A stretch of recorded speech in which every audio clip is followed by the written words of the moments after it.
It's a whole bad bitch philosophy. It's a way of being, right? It's just being unapologetic, taking up space, commanding your worth, not backing down, calling out bullshit, just like doing your life on your own terms. I'm Carmen Wang, and I'm the founder of the Bad Bitch Empire. What's up, bad bitches? This is Carmen Wang, and first of all, I just want to say thank you to everyone who came out to our Bad Bitch Empire summer soiree at the Williamsburg Hotel in New York a couple weeks ago. We had over 1,000 of you show up in your bad bitch energy, just rocking it, and it was so nice as the founder and the organizer just to see so many of you connecting for the first time in person and to see so many new faces and just hear some of the incredible conversations that you guys were having. I think that's what really it's all about, because the party was all about uplifting and celebrating entrepreneurs and investors who are uplifting women. And so bringing together around those shared values in an empowering and fun space is my dream. And especially bringing all these people from different parts of my life, different women from the community, allies who are here to support that mission. That was just so cool to see. And so that was like the highlight. On the other side of things is what happened the next morning after the party. And this is the part of the entrepreneurial hustle that people just don't see, because on the outside, it was this glamorous party. Like, we had the entire Williamsburg Hotel rooftop. There was this water tower bar, and then this double rooftop thing where you could see the entirety of the Brooklyn and Manhattan skyline, something that was just straight out of the movies. And so that's what people see. But the next morning when I woke up, I was utterly exhausted and honestly just overwhelmed, because there were so many people in my phone that I woke up to, and it was text messages, DMs, emails from people who had come to the party. And don't get me wrong, I was super grateful and so appreciative of the people who showed up. And especially though, as an introvert, and that's something not a lot of people know about me, is that at my core, I am an introvert. And that's something that just you don't see when I'm at the front of the party and walking around, talking to everyone. I love throwing the parties, but I also, as a part of me that is the introvert, I need time to recharge. I need time away from people. And so the next morning after this party, with so many of these text messages, I just felt like this weight of guilt because I physically could not respond to everybody. Today's episode is brought to you by FTX US, the most complete crypto and finance app to buy and sell crypto with up to 85% lower fees than top competitors. You can trade NFTs with no fees, track your entire portfolio, and use a crypto-friendly debit card at millions of retailers. Plus, they're even launching stocks. Download the FTX US app by going to the link in the description to earn free crypto on every trade over $10. Download the FTX US app so we can start investing and break the crypto boys club. All right, back to today's episode. I felt like I had to respond to them at that moment. And this is a feeling that a lot of people, and especially a lot of women that I've talked to, have felt, where it's like if we don't respond right away, we feel guilty, we feel like we're doing something wrong, we feel like we're not good enough, or that we failed because we aren't able to fulfill everyone else's requests. And this feeling of guilt is something that is really indicative, I think, of having to take a look at your boundaries, because boundaries are these things that we don't talk about enough because we aren't taught to reinforce them, especially when it comes to other people, and especially when it comes to women having to deal with other people. In the past, if I were in the situation, I would just continue to try and respond to everyone. I'd feel bad and stay in that feeling. But I have learned that it is super important to prioritize yourself and your projects first. I know a lot of people also have something similar, where it's email addiction. like you need to get to inbox 0, you need to get a response out to every single person who has emailed you. But the cost of doing that is that you actually lose sight of your own priorities. You're not making progress towards your own goals. You're just spending all of your time reacting to other people who just decided to poke you and who are asking for something from you in return. And so you end up in this trap that's very easy to fall into, because there's always that dopamine hit that when you get a message from someone and then you respond back immediately, and then you get another message, and then you get another message, and it is this illusion that you're making progress, when in fact all you're doing is just perpetuating this cycle of constant back and forth messages. And then when you actually step back and look at your day or your week and you say, wait a minute, what did I actually get done? What kind of progress did I actually make in moving forward in my goals? And you realize that you haven't made a fraction of what you wanted to, because you've been so busy dealing with other people's shit. And so this is what it means to have boundaries and to be proactive, which is where we take the shift from being reactive. Because in prioritizing your projects, in prioritizing the people that you need to respond to in order to move your priorities and your projects forward, that's what it really means to be a strong founder, a strong entrepreneur, a strong leader. If you can master that, then you can really start to understand who it is you want to be surrounded by and what kind of energy you want to be surrounded by. So going back to that morning after the party where I was in the state of overwhelm, and I thought to myself, oh my God, I have to respond to everyone. I have to post all these pictures on social media. I have to get the follow-up emails out. Instead of staying in that place of overwhelm, I just laid out my priorities and I said, okay, I'm going to go back and do one thing at a time. And after I've completed all of my priorities, I'll get to the rest of the messages from everyone else. So that was really how I full circle that day, went from something that was really glamorous and really awesome to going into this overwhelm, which was a really low period for a hot sec, and then going back up.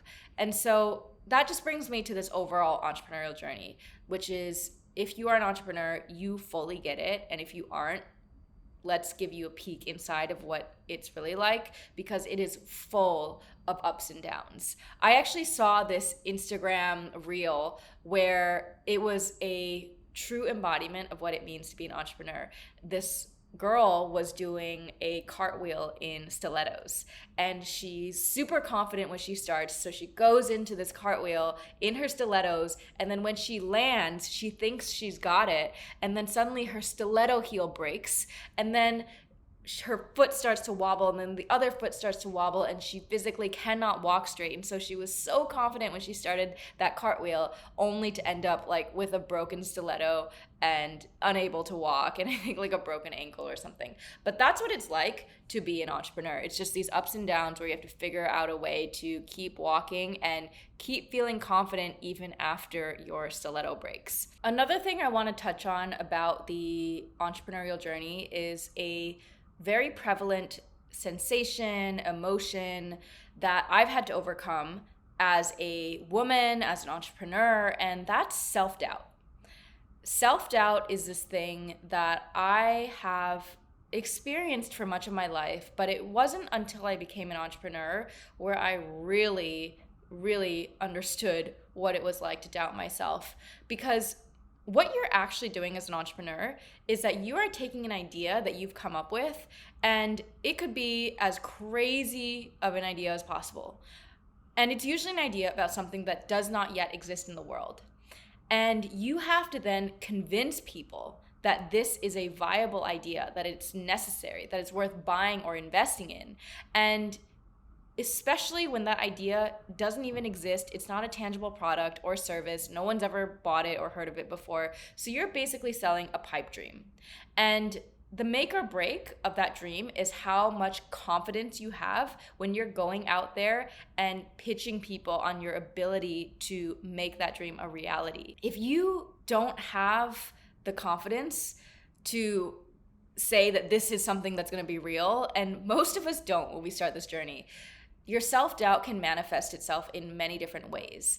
And self-doubt for me has manifested itself in particular in being or trying to be perfect.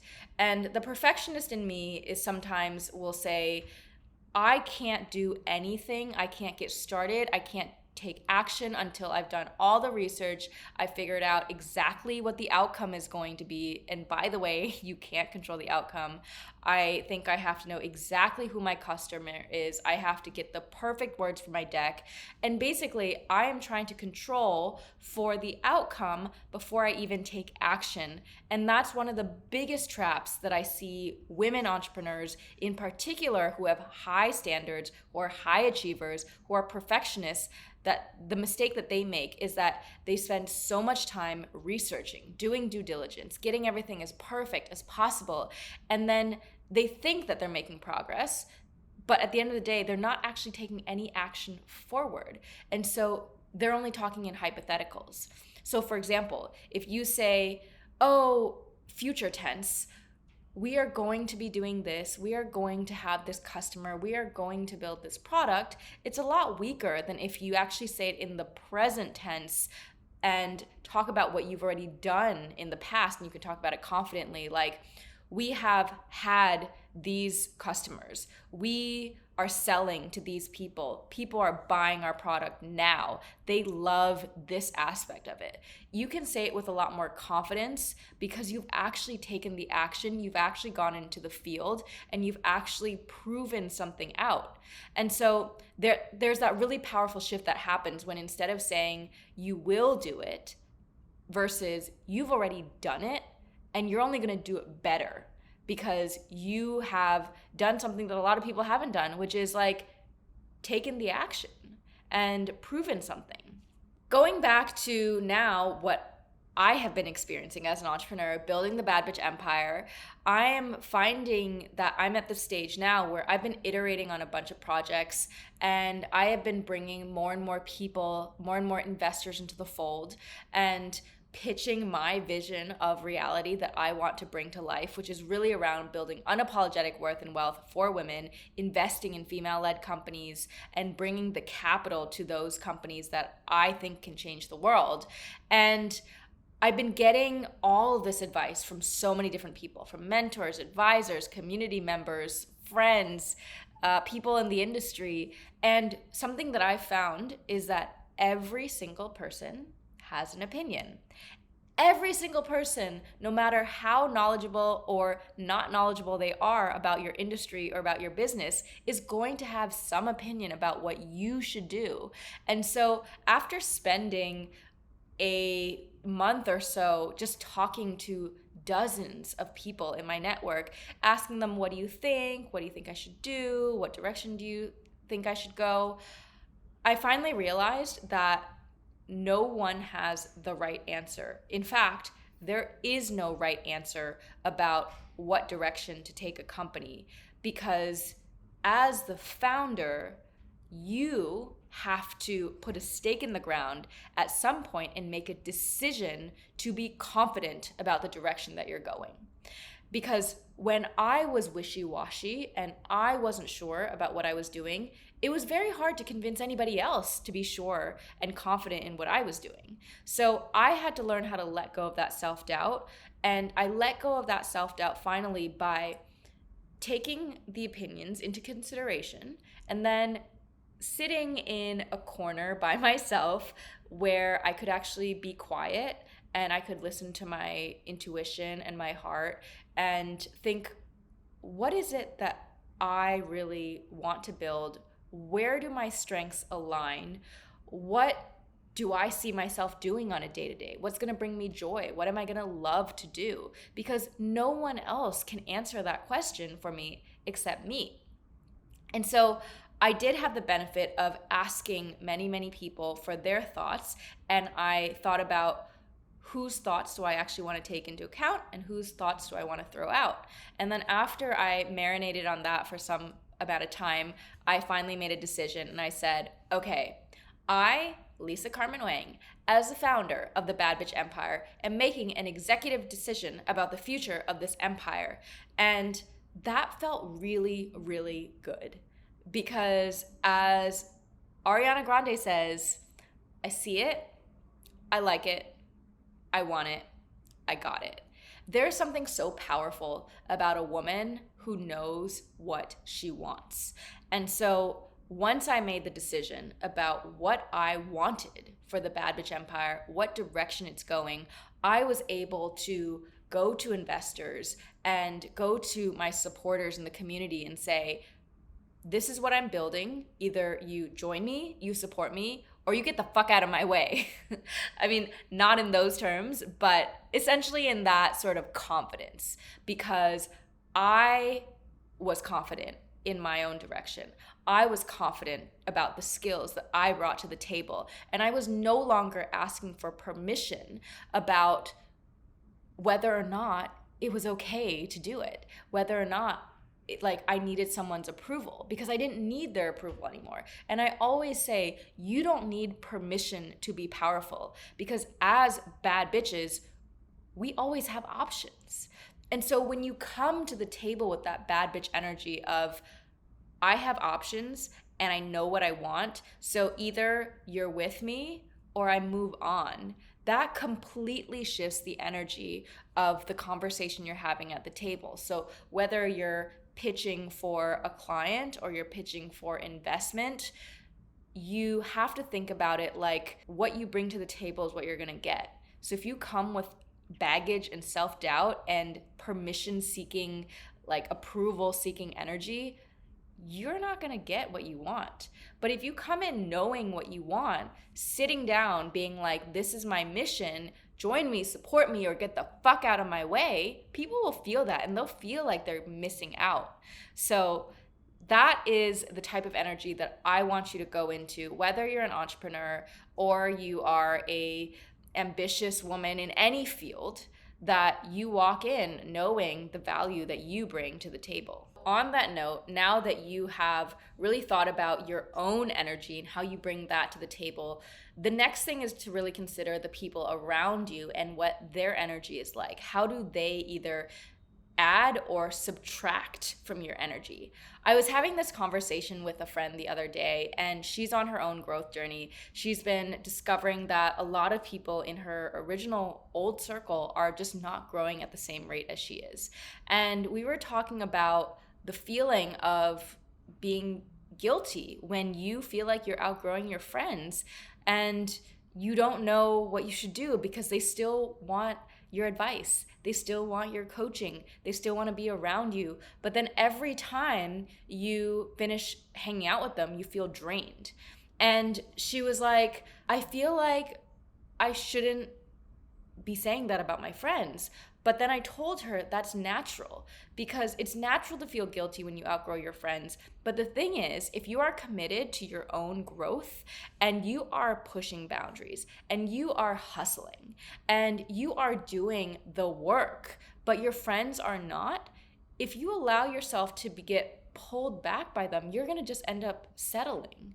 And in my own journey, I've had that experience where I have chosen a path to be independent. I froze my eggs. I have chosen to not prioritize family at this moment, and I want to prioritize my career, my ambitions, and my dreams. And a lot of my friends are doing the opposite. They have chosen to settle in relationships. They've chosen to get married. They're having babies right now. They're posting all the baby photos on the gram. And there's nothing wrong with that, but it's just not where I am. It is okay for me and okay for all of the ambitious women out there, the entrepreneurs, the go-getters, the hyper ambitious women, to go out there and crush it and to feel okay finding other women who are on like-minded paths. Because after I end up hanging out with those types of women, I get energized. I feel inspired and motivated and ready to just go out there and crush it. And that is the type of energy that I want. And so my friend who I was speaking to, she used this great metaphor that really resonated with me. And she said, Lisa, you are a light. And my friend is also a light. But she says, when you are the light, there are other people who are going to want that light for themselves too. And those are the moths. Like, those are the brown moths who want your light to shine on them so they can have a little piece of it. And the problem is, you are going to attract those moths, and then they're going to take your light. And that's what it means to be an energy draining person. And so I have become much more attuned to people who either drain my energy or add to my energy. And I've just gotten to a point where I can't afford to be around people who are draining my energy, who are not bringing positive value to my life, because I have shit to do. I have an empire to build. I'm here to create impact. I'm here to grow myself, to grow the people around me who want to grow with me. And there's nothing about that to feel guilty about. And so I was telling this to my friend, and then she was also reinforcing that for me. And so it felt really good, because the other thing we started talking about was like, when you put that energy out there, when you say, I'm putting out positive energy, I'm putting out growth energy, I am here to continue like shining my light, you're going to start attracting those same types of people who are going to be at your level. And that's just going to level you up in so many ways, because we are a product of our environment. No matter how much or how little we are aware of that, we are a product of the people we are surrounded by. And there's a reason why they say you're the average of the 5 people you spend the most time with, because their thoughts and their energy and their feelings, they're all going to seep into you. In fact, once I actually dated this guy who had really weak boundaries, and he had low standards for the people he surrounded himself with. It wasn't all the people, but because he had weak boundaries, I realized that if he was allowing toxic or energy draining people into his life, and I was associating with him frequently, that toxic energy would end up infecting me. And so I had to physically cut off that relationship, because I said, if you've got weak boundaries and bad energy, and that bad energy is going to affect me, I can't afford that. So either you fix your boundaries and you raise your standards for the people that you're surrounded by, or I have to leave. And so we ended up splitting that. But all of that is to say that it is okay to have boundaries. It is okay to prioritize yourself. It is okay to say no to people and to just let go of the ones that are no longer serving you. You don't have to feel guilty about that. I am here right now. I'm building the Bad Bitch Empire because it's been a lot of work just figuring out the types of people and the community that I want around me. But everyone in that community has beautiful energy, and I am bringing this energy to you on this podcast, on this show. And that's really important to me, because just think about it this way. As you go through the exercise of thinking through all the people who are in your network or in your community, ask yourself, are they adding energy to your life, positive energy to your life, or are they detracting from your life? And even though you can't see it, it's there. It's real, it's present. Energy is always flowing. And I think everything is about energy. I don't know how many more times I can say the word energy in this episode, but at the end of the day, you can listen to your intuition. You can listen to your gut. And when you lean into that, it will serve you in so many ways, because you'll be able to just feel when, after you've hung out with someone, do you feel lighter, or do you feel heavier? Do you feel sadder? Do you feel just like, ugh? Once you've experienced that, and then once you've experienced the opposite of someone who just expands you and just makes you feel warm and excited, that's how you know the difference. And the more you lean into that, the more you start trusting the energetic feeling that someone gives you, that's going to make a huge difference in your journey. Whether you're an entrepreneur, whether you're just out there trying to go after a side hustle, or just, I don't know, break barriers, but learn to trust yourself. And the moment I started trusting myself, it's made all the difference. So going back to some of the themes we talked about today around self-doubt, overcoming that, building up confidence, finding your bad bitch energy, surrounding yourself with others with bad bitch energy, that's how we're gonna go out there and build shit that's gonna change the world. So go out there, guys.